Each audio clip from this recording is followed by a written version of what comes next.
ஒரு பெண் அப்படின்னு எடுத்துக்கிட்டீங்கன்னா ராசியும் பார்க்காம நட்சத்திரமும் பார்க்காம தாராளமா அங்க என்ன பண்ணிக்கலாம்னா வைரம் அணிந்து கொள்ளலாம். செவ்வாயினுடைய அதிதேவதைக்குரிய ரத்தினம் வந்து பாத்தீங்கன்னா பவளம். சுக்கிரனுக்குரிய விஷயம் வந்து பாத்தீங்க அப்படின்னா வைரம். சுக்கிரனுக்குரிய விஷயம் என்பது என்ன? வைரம். ஒரு பெண் சுக்கிரன் வந்து தோஷம் அடைந்திருக்கும் பொழுதுதான் அவ பலகீன மனநிலை உள்ளவளா, அடிமை குணம் உள்ளவளாக, யாரிடத்திலும் பேசாத நிலையில் உள்ளவராக இருக்கிறார். அப்போ அந்த வைரம் போடும் பொழுது இந்த தன்மை எல்லாம் மாறுது. ராசி நட்சத்திரம் இல்லாம ஒரு பெண் பவளத்தையும் அணியலாம். ஆனா ஆண் மட்டும் வைரத்தை என்ன பண்ணக்கூடாதுன்னா அணியக்கூடாது. ஒரு பெண்ணுக்கு ஆண் குணம் இருப்பதை இந்த உலகம் பாராட்டும். பெண்ணுடைய மறுவடிவமே மகாலட்சுமி. அவங்க உடம்புல நீங்க பாத்தீங்கன்னா வைர நகை இல்லாமலோ பவளம் இல்லாமலோ வீதி உலா இருக்காது.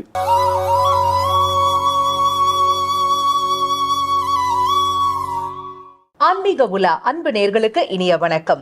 எல்லாருக்குமே வைரம் மேல ஒரு ஆசை, ஒரு மோகம், ஒரு காதல் இருக்கும் இல்லையா? ஆனா வைரத்தை யாரு அணியலாம், யாரு அணியக்கூடாது, நமக்கு வைரம் செட் ஆகுமா இல்லையாங்கிறத நாம எப்படிங்க தெரிஞ்சுக்கிறது? இது குறித்த தெளிவான விளக்கங்களை நமக்காகவே எடுத்துரைப்பதற்காக நம்ம அரங்கிற்கு வருகை தந்திருக்காரு ஸ்ரீ பிரணவ வாஸ்துவின் தந்தை மற்றும் சிவஸ்கந்தா ஜோதிட குருகுலத்தின் நிறுவனர் டாக்டர் சிவகு சத்யசீலன் அவர்கள். வாங்க நேர்களே, சார் சந்திப்போம். வணக்கம் சார். ஸ்ரீ குருப்பியோ நமஹா, ஸ்ரீ மாத்ரே நமஹா, ஓம் அகத்தீசாயி நமஹா. இறையடியார்கள் அனைவருக்கும் அன்பான வணக்கங்கள். வணக்கம்மா. சார், வைரம் இந்த வார்த்தையை கேட்கும் போதே மனசுக்குள்ள ஒரே சந்தோஷம் வருது இல்லைங்களா? ஆனா சிலர் என்ன சொல்றாங்க அப்படின்னாக்க, எல்லாருமே வைரம் போட்டுக்கலாம்ப்பா, அட்லீஸ்ட் குட்டியோண்டு மூக்குத்தியாவது வைரத்துல போட்டுக்கோங்க, உங்க வாழ்க்கை மிளிரும் அப்படின்னு சொல்றாங்க. ஆனா இன்னும் சிலர் என்ன சொல்றாங்கன்னா, கிடையவே கிடையாது, உங்க ஜாதக கட்டத்தை பேஸ் பண்ணி தான் நீங்க வைரம் போட்டுக்கலாமா போட்டுக்க கூடாதா அப்படிங்கறத தெரிஞ்சுக்கிட்டு அதை பயன்படுத்துங்க அப்படின்னு சொல்றாங்க. இப்போ வைரம் எங்களுக்கு பாசிட்டிவா இருக்குமா இருக்காதா? நீங்க வந்து இப்ப மகிஷாசுர மர்தினி அப்படின்னு அம்பிகை இருக்காங்க இல்லையா, துர்க்கை, மகிஷாசுர மர்தினி, இதெல்லாம் நீங்க நல்லா கவனிச்சு பார்த்தீங்கன்னா தெரியும். அசுரவதம் செய்ததில் அம்பிகை தான் முதன்மையானவளாக இருக்கிறார். நிறைய அசுரர்களை அம்பாள் தான் என்ன பண்ணியிருக்காங்க, வதம் பண்ணியிருக்கிறாங்க.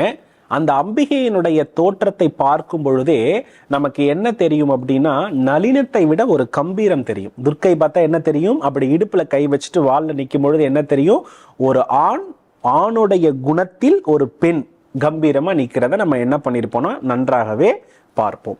இப்போ ஆணுடைய உடலில் பெண் குணமும் உண்டு, பெண்ணுடைய உடலில் ஆண் குணமும் உண்டு. இது யதார்த்தமான ஒரு விஷயம். இப்போ பூமியில பெண் பெண்ணாக இருக்கணும், ஆண் ஆணாக இருக்கணும். இதை தான் நம்ம என்ன பண்றோம், எல்லாமே விரும்புறோம். அப்ப ஆணை வந்து செவ்வாய் அப்படின்னும் பெண்ணை வந்து சுக்கிரன் அப்படின்னும் இங்க சொல்றது வந்து யதார்த்தம். இப்ப நாம ஒரு அடிப்படையான விஷயத்தை புரிஞ்சுக்கணும். செவ்வாயினுடைய அதிதேவதைக்குரிய ரத்தினம் வந்து பாத்தீங்கன்னா பவளம், சரியா? அதே போல வந்து பாத்தீங்க அப்படின்னா சுக்கிரனுக்குரிய விஷயம் வந்து பாத்தீங்க அப்படின்னா வைரம். சுக்கிரனுக்குரிய விஷயம் என்பது என்ன? வைரம்.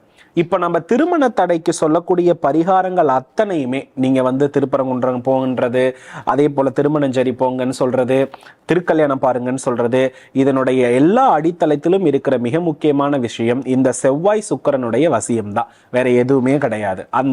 இந்த திருமண பரிகாரம் அத்தனையுமே கணவன் மனைவியை ஒன்றிணைக்கிறதுக்கும் அந்த உணர்வுகளை தோற்றுவிக்கிறதுக்காக மட்டும்தான். அப்போ கட்டாயமா ஒரு ஆண்மகன் அப்படின்னா அவருடைய உடம்புல அவர் எந்த ராசி எந்த லக்னமாக இருந்தாலும் அவர் பவளம் அணிந்து கொள்ளலாம். இது வந்து ஆணுக்குரிய பொது விதி. ஒரு பெண் அப்படின்னு எடுத்துக்கிட்டீங்கன்னா ராசியும் பார்க்காம நட்சத்திரமும் பார்க்காம தாராளமா அங்க என்ன பண்ணிக்கலாம்னா வைரம் அணிந்து கொள்ளலாம். ஒரு பெண் சுக்கிரன் வந்து தோஷம் அடைந்திருக்கும் பொழுதுதான் அவ பலகீன மனநிலை உள்ளவளா, அடிமை குணம் உள்ளவளாக, யாரிடத்திலும் பேசாத நிலையில் உள்ளவராக இருக்கிறார். அப்போ அந்த வைரம் போடும் பொழுது இந்த தன்மை எல்லாம் மாறுது.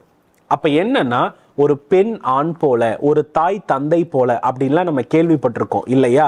அப்போ ஒரு பெண் பவளத்தையும் நம்ம என்ன பண்ணலாம்னா, ராசி நட்சத்திரம் இல்லாம ஒரு பெண் பவளத்தையும் அணியலாம். ஆனா ஆண் மட்டும் வைரத்தை என்ன பண்ணக்கூடாதுன்னா அணியக்கூடாது.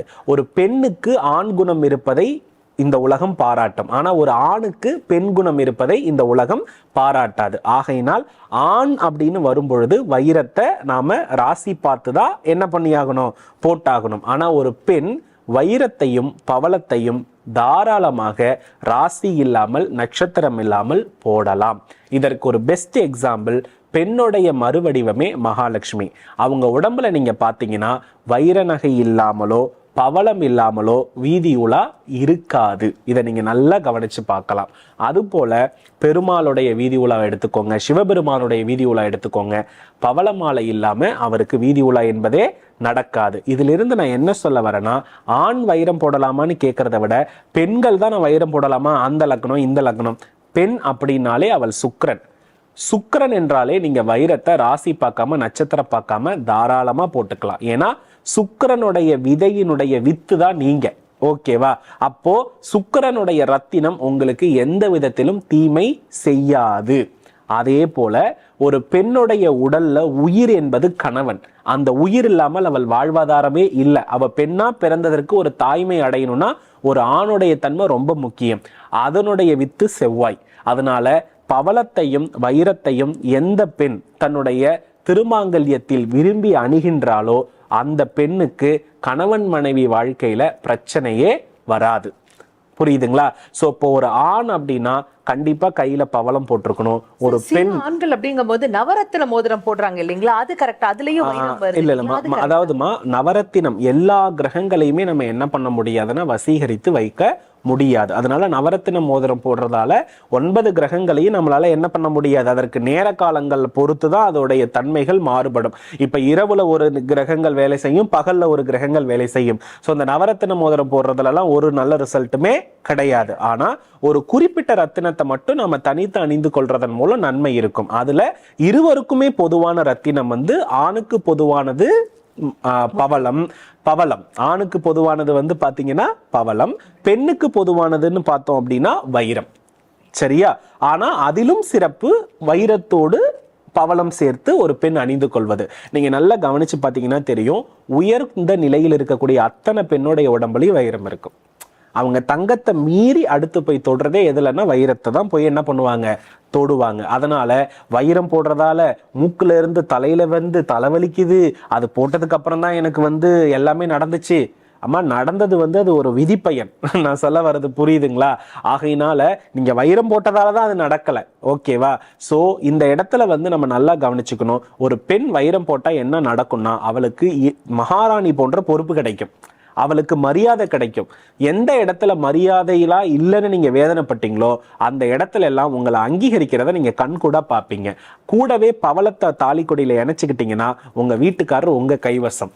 ஆகையினால குடும்ப வாழ்க்கையில மேன்மையடைய ஒரு பெண்ணோடைய உடம்புல கண்டிப்பா வைரம் பவளம் 2 காம்பினேஷனும் இருக்கணும். ஒரு ஆணுடைய கையில பவள மோதிரமோ அல்லது பவள நிறத்தோடோ நிச்சயமா இருக்கணும். இது இருந்தால் மிக மிக மிக மிக நன்மையான விஷயம் நடக்குமா? நிச்சயமா சார். நீங்க சொல்லும் போதே அது எல்லாத்தையும் வாங்கி போடணும்னு ஆசைதான் சார் இருக்கு. ஆனா வைரம் வாங்கக்கூடிய அளவுல காசு இல்லையே. அப்படிப்பட்டவங்க என்ன பண்ணலாம்? 10,000 ரூபாய்க்கு புடவை வாங்குறோம், 10,000 ரூபாய்க்கு ட்ரெஸ் வாங்குறோம், 7,000 ரூபாய்க்கு வைரம் முகுத்தி இருக்கு. நான் சொல்ல வர்றது புரியுதுங்களா? 5,000 ரூபாய்க்கு இருக்கிறது. அதனால இது அணிவதினால் நமக்கு 1000 ரூபாயும் 1000 மனிதர்களும் வசியமாகி இந்த பூமியில் நிம்மதியாக இருக்கிறோம் என்றால் அதற்கு பெயர் முதலீடு.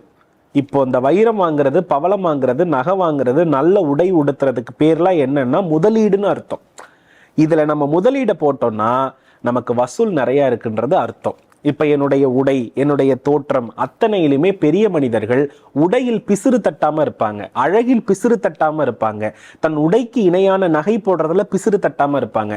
இந்த கேரக்டர் இருந்தாலே அவங்க மிகப்பெரிய ஆள்மா. அவங்க தான் இந்த பூமியில சிறப்பாக வாழ்வதற்கான விஷயம். நோய், மரணம் இதெல்லாம் யதார்த்தம். அது பூமியில வாழ்ந்தாலே அதை பார்த்துதான் ஆகணும். ஆனா அதை தாண்டி இந்த வெற்றிகரமான மனிதர்களாக பதிய வைக்கிறாங்க இல்லையா, அதுலதான் இருக்குது எல்லா வளர்ச்சியுமே. அதுக்கு அடிப்படையிலிருந்து ஒரு பெண் வளரணும், அவ பேச்சுக்கு மதிப்பளிக்கணும் அந்த வீட்டுலன்னா அவள் உடலில் கண்டிப்பாக வைரம் இருக்க வேண்டும். அருமை சார். இப்போ வைரம் அப்படிங்கும் போது வைரத்துல நீரோட்டம் பார்க்கணும் அப்படிங்கிற ஒரு சந்தேகம் வருது இல்லைங்களா? அதனாலதான் நிறைய பேர் வைரம் வாங்கவே கொஞ்சம் பயப்படுறாங்க சார். அது எப்படி நாங்க தெரிஞ்சுக்கிறது? அதாவதுமா, இப்போ ஜோதிடத்திற்குன்னு பாரம்பரிய குலம் இருக்கு, அவங்க கிட்ட பார்த்தா நல்லா இருக்கும்னு நிறைய பேர் சொல்லி கேள்விப்படுவோம். நகை செய்யற ஆச்சாரிக்குன்னு பாரம்பரியம் இருக்கு, அவர்கிட்ட அடிக்கடி வாங்கினா கண்டிப்பா நம்ம நல்லா இருப்போன்ற நம்பிக்கை இருக்கும். புடவைக்குன்னு ஒரு பாரம்பரியம் மிக்கவர்கள் இருக்கார்கள், அவர்கள்கிட்ட போனாதான் நல்லா அந்த புடவை கிடைக்கும் ராசின்னு சொல்றோம்.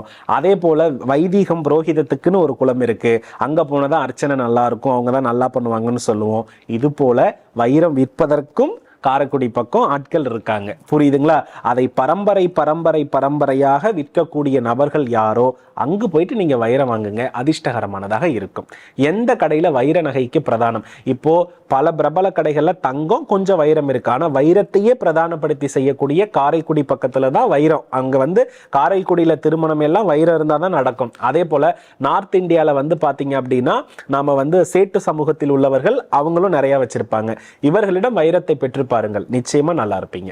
அருமையான விளக்கம் கொடுத்தீங்க சார். வைரத்துக்கு அடுத்தபடியா எங்களுக்கு இருக்கக்கூடிய மிகப்பெரிய இன்னொரு கேள்விக்குறி என்னன்னாக்க, ராசிக்கல் மோதிரம் அப்படின்னு சொல்றாங்களே, இதெல்லாம் உண்மையாவே வேலை செய்யுமா சார்? கலர் கலரா வேற காமிக்கிறாங்க. அதாவதுமா ஒரு சின்ன விஷயத்தை புரிஞ்சுக்கோங்க.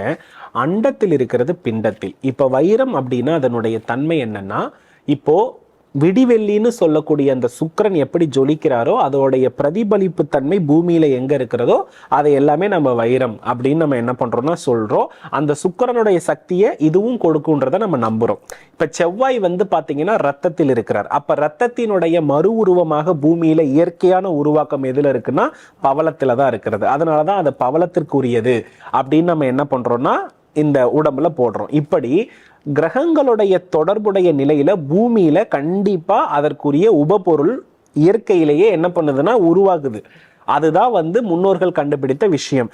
ஆனா இன்னைக்கு ரத்தினங்கள் முழுமையாக கிடைக்குதா அப்படின்னா கேள்விக்குறிதான். எல்லாமே செயற்கையா தான் இருக்கிறது.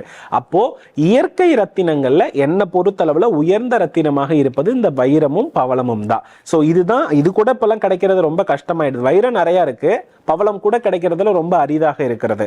ஆகையினால பாத்தீங்க அப்படின்னா இந்த ரத்தின மோதிரங்களை பொறுத்தளவுல பர்ஃபெக்டா ஒரிஜினலா இருந்தா மட்டும் அது நல்ல ரிசல்ட்டை கொடுக்கும். டூப்ளிகேட்ஸ் கண்டிப்பா நல்ல ரிசல்ட்ஸை கொடுக்காதுமா. ஆமா, 10 விரல்லையும் 20 கலர் கலரா மோதிரங்கள்லாம் அது வாழ்க்கையில வெற்றி கிடைக்கலையே. ஆமா, ஒரு விஷயம் நல்லா புரிஞ்சுக்கணும். இப்போ நீங்க வைரம் உடல்ல அணியிறீங்கன்னா கேது நீச்சம், புரியுதுங்களா? இப்ப மாணிக்கம் அணியிறீங்கன்னா சனி நீச்சம். எந்த கிரகத்தை ஒன்னு ஆக்டிவேட் பண்றீங்களோ அதற்கு எதிர் கிரகம் நீச்சம் அடையும். 9 கிரகத்தையும் ஒரு இடத்துல உட்கார வைக்க முடியாது, புரியுதுங்களா? இப்போ ஒரு பெண்ணுடைய இடத்துல பற்றற்ற நிலையோ விரக்தியோ அழுகையோ இருக்கக்கூடாது. அதனால தான் அவள் உடம்புல கேது தங்கக்கூடாது. ஆகையினால தான் வைரம் போட சொல்றோம்.